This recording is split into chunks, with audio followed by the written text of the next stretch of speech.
আসসালামু আলাইকুম। কেমন আছেন আপনারা সবাই? আশা করছি সবাই অনেক বেশি ভালো আছেন।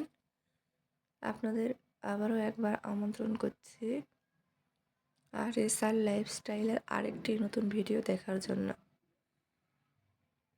ভিডিওটা শুরু করেছি সন্ধ্যাবেলা থেকে। আগের ভিডিওতে আমি বলেছিলাম যে আমি ভুট্টা ভিজিয়ে রাখছি।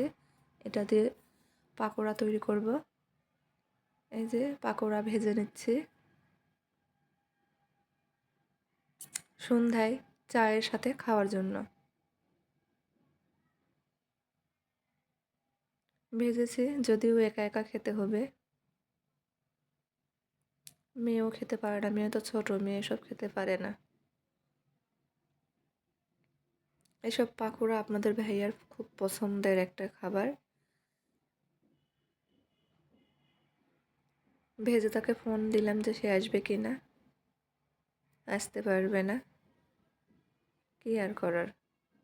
ভিডিওটা কিন্তু 2 দিন আগের। এই পাকোড়া বা বড়া এখনো আমার ঘরে আছেই, খাওয়ার মানুষ নেই। আপনাদের ভাইয়া একটু খায়, তার সময় নেই, খাওয়ার মতো কোনো সময় পাচ্ছে না।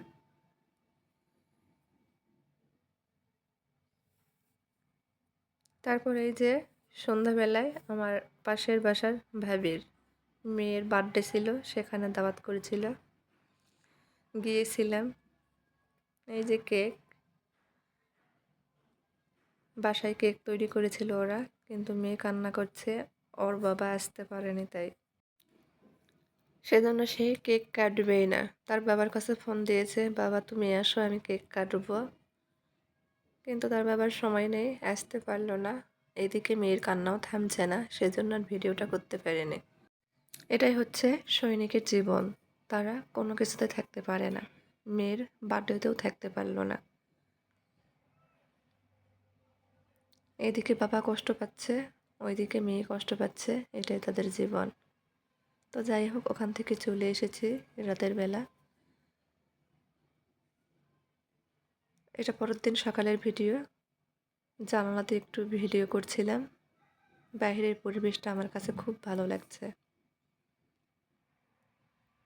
ভাবলাম আপনাদের সঙ্গে একটু শেয়ার করি। আপনাদের কেমন লাগছে অবশ্যই কমেন্ট করে জানাবেন। আর হ্যাঁ, সবাই দয়া করে আমাকে একটু সাপোর্ট করবেন। অনেক স্বপ্ন নিয়ে আমি এই ইউটিউব চ্যানেলটা খুলেছি, আপনাদের সাপোর্ট আমার খুবই দরকার। বাইরের ভিউ দেখা শেষে এই যে একা একা নিজের জন্য সকালে নাস্তাটা তৈরি করিনি। ঘরে ছোলা ছিল, মুড়ি ছিল, ছোলা রান্না করাই ছিল, ভাবলাম ছোলা মুড়ি খেয়ে নেই। আর মেয়েকে অফ ক্যামেরাতে লুডুস রান্না করে খাইয়েছি। নিজে নিজে ছোলা মুড়ি খাচ্ছে। সবসময় একা একাই আমাদের খেতে হয়, আর ভালো লাগে না।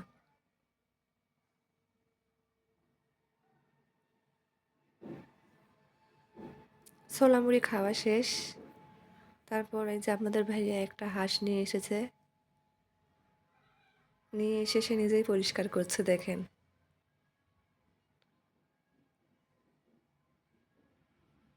নিয়ে এসে বলে তুমি শুধু গরম পানি করে দাও আমাকে, আমি নিজেই পরিষ্কার করে নেব।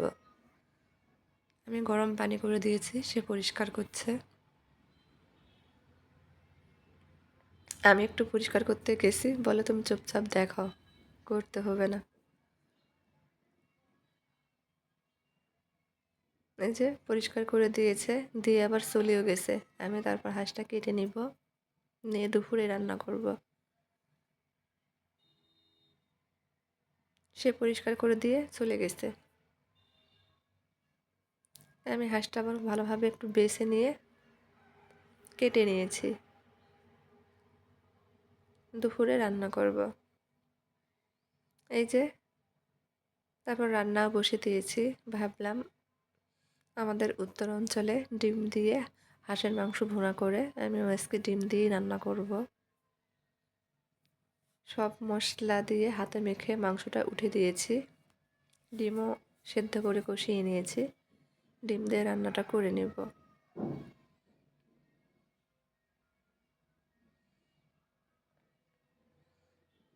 রান্না করলে কি হবে? দুপুরে কিন্তু আপনাদের ভাইয়া খেতে আসেনি। সে শুধু হাঁস নিয়ে এসে পরিষ্কার করে দিয়ে চলে গেছে। খেতে পারেনি। এটাই হচ্ছে সৈনিক জীবন। এগুলো দেখতে আর ভালো লাগে না। কি করব বলেন?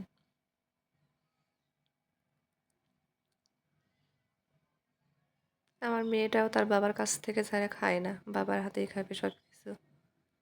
বাবার সঙ্গেই ঘুমাবে। ফোন দিয়ে বলছে, বাবা তুমি আসো। আমাকে খাওয়াও, তারপর তুমি আবার যাবে।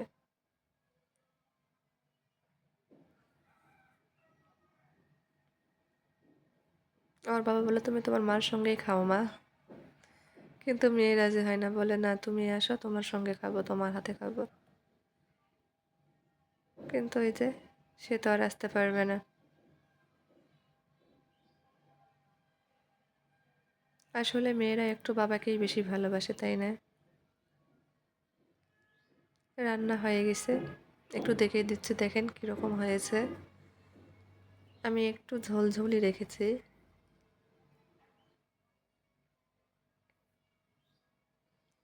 আর এদিকে একটু বাঁধাকপির ভাজি করে নিব। পাশের চুলায় বসিয়েও দিয়েছি।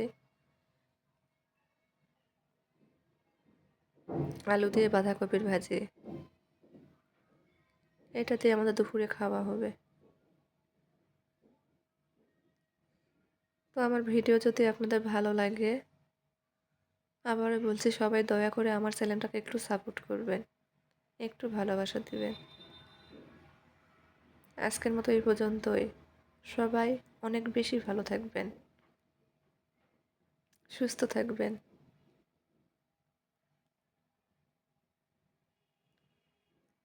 আল্লাহ হাফেজ।